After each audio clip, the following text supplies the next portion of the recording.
नमस्कार, मैं हूं रामजी मिश्रा और आप मुझे देख पा रहे हैं ध्वनि आलोक गुरुकुल की कक्षा में। हारमोनियम सेशन चल रहा है। हारमोनियम लर्निंग की क्लासेस में आप आए हैं, धन्यवाद इसका। पूरी वीडियो देखिए बिना स्किप किए हुए, ताकि आप जो मैं बताना चाह रहा हूं वो आप आसानी से बिना किसी रुकावट के समझ पाए। पिछली कक्षाओं में हमने सीखा था अलग अलग म्यूजिकल नोट्स से हम कैसे गाने पकड़ें, यानी कि सरगम कैसे बजाएं, क्योंकि सरगम से ही गाने बनते हैं।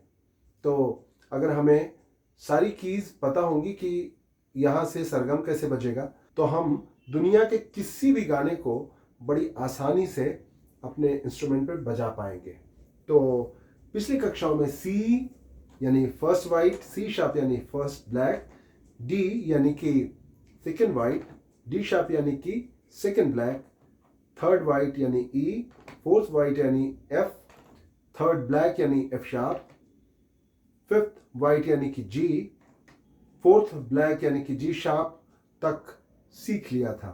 अगर आपने वो वीडियो नहीं देखी तो कृपया ज़रूर देख लें एक बार। डिस्क्रिप्शन में लिंक मौजूद है, क्योंकि अगर आप सीक्वेंस वाइज वीडियोस नहीं देखेंगे तो बहुत सारी चीज़ें छूट जाएंगी आपसे, आपको कंफ्यूजन बना रहेगा। तो आप पूरी वीडियोस देखा कीजिए, और जिस भी टॉपिक का आप वीडियो देखना शुरू करते हैं, पहले भाग से, पार्ट 1 से लास्ट तक के पार्ट को आप जरूर पूरा देखिए। आज ए यानी कि 6th वाइट नोट जो है वो ए का नोट माना जाता है, यहां से सरगम बजाना सीखेंगे। ये सा बनेगा तो एक की छोड़कर ये रे, एक की छोड़कर ये गा, सा रे गा, फिर ये बिना किसी गैप के मा, पा के लिए गैप छोड़ेंगे, ये पा, सा रे गा मा पा, एक की छोड़नी है, ये छोड़कर धा, एक छोड़कर नी, फिर ये बिना किसी गैप के सा से रे से गा गैप के साथ बजाते हैं। गा से मा और नी से सा में कोई गैप नहीं रखते। मा से पा से धा से नी में गैप रखते हैं। जैसा हमने आपको पहले बता रखा है कि WWH का फॉर्मूला वेस्टर्न का हमें यूज़ करना है, या इंडियन के हिसाब से gap gap no gap, gap gap gap no gap. A से यहाँ से शुरू करेंगे, ए के नोट से सरगम बजाना है हमने। सा रे गा मा पा धा नी सा। फिर से देखें,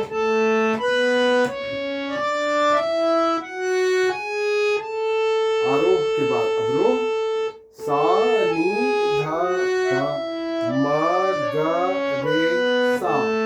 वापस फिर से,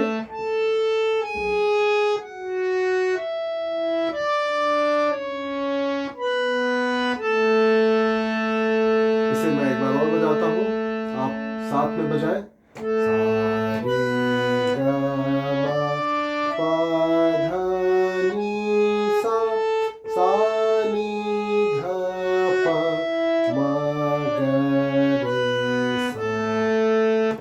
अब इस पर फिंगर की प्लेसमेंट कैसे रखनी है ये सीखते हैं। जैसे हमने सी डी ई जी बजाया था, ठीक उसी तरह ए के नोट के लिए भी हम अपने फिंगर्स इस्तेमाल करेंगे, यानी कि 1 2 3, 1 2 3 4 5, असेंडिंग ऑर्डर के लिए 1 2 3, 1 2 3 4 5। वापस डिसेंडिंग ऑर्डर के लिए 5 4 3 2 1 3 2 1।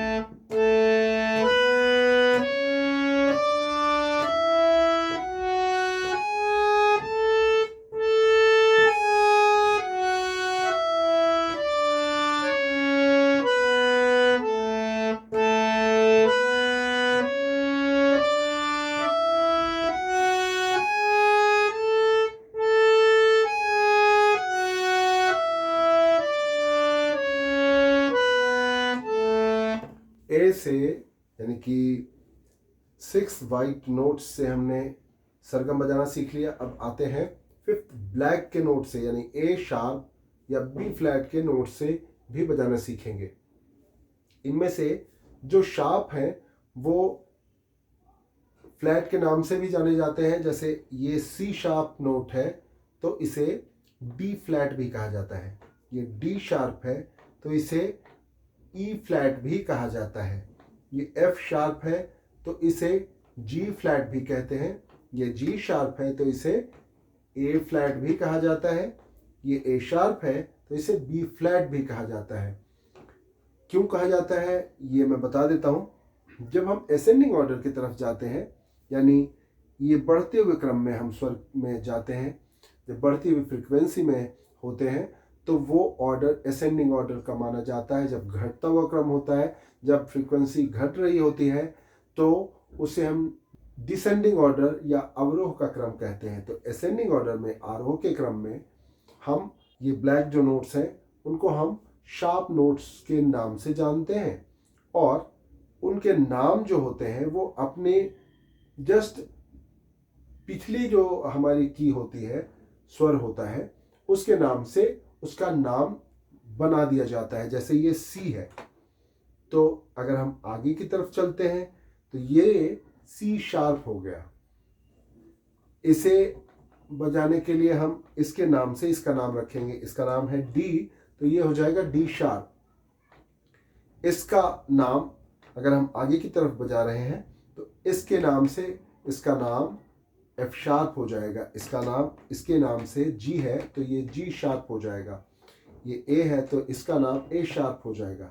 लेकिन अगर हम डिसेंडिंग ऑर्डर की तरफ आते हैं, जैसे हम कुछ ऐसा बजा रहे हैं तो ये ए शार्प की जगह हम इसे बी फ्लैट लिखेंगे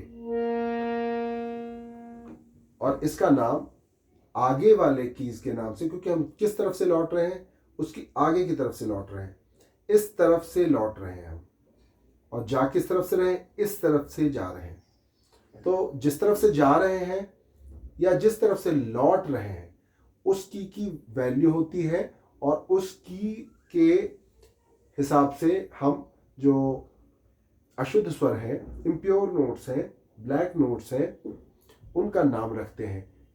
जाते समय असेंडिंग ऑर्डर में बढ़ते हुए क्रम में हम जहाँ से वापस आ रहे हैं, जहाँ से हम आगे की तरफ बढ़ रहे हैं, उसका जो स्मार्ट नोट होगा, प्योर नोट होगा, शुद्ध स्वर होगा, अगर हम ये बजाते हैं, हम ये नहीं बजाएं कोई बात नहीं है, लेकिन इसका नाम हम इसके नाम से रखेंगे। इसका नाम एफ शार्प हो जाएगा क्योंकि ये इसके आगे है। लेकिन अगर हम इस तरफ से यानी बजा रहे हैं तो इसका नाम इसके नाम से पड़ेगा लौटते हुए क्रम में। इसका नाम जी है तो ये फ्लैट हो जाएगा, जी फ्लैट, और इस तरफ से जाने पर ये इसके नाम से एफ शार्प हो जाएगा। उस तरह से ये सी शार्प भी है, और डिसेंडिंग ऑर्डर के हिसाब से ये डी के हिसाब से डी फ्लैट भी है, सी शार्प और डी फ्लैट। देन ये डी शार्प और ई फ्लैट, डी शार्प और ई फ्लैट, ये एफ के हिसाब से ये एफ शार्प हो जाएगा, और ये लौटते हुए क्रम में डिसेंडिंग ऑर्डर में ये इसके हिसाब से ये जी है तो ये जी फ्लैट, यानी एफ शार्प और जी फ्लैट। ये है जी शार्प। क्यों? क्योंकि इस तरफ से अगर आगे जाएंगे तो ये जी के नाम से जी शार्प होगा, और लौटते हुए अगर इस तरफ आएंगे तो ये ए के नाम से ए फ्लैट हो जाएगा, यानी जी शार्प और ए फ्लैट दोनों होगा। ये नोट इसके नाम से इस तरफ से जाने के बाद ए शार्प, और इस तरफ से लौटने के बाद B flat, C sharp D flat, C sharp D flat, D sharp, ये डी शार्प और E flat, F sharp, G flat, G sharp, A flat, A sharp, B flat. फिर से देखते हैं, C sharp D flat, D sharp E flat, F sharp G flat, G sharp A flat और A sharp B flat. आज की कक्षा में इतना ही। मिलते हैं अगली कक्षा में। उसमें बाकी के जो नोट्स बचे हुए हैं उनसे कैसे सरगम बजाए ये सीखेंगे। तब तक के लिए धन्यवाद और नमस्कार।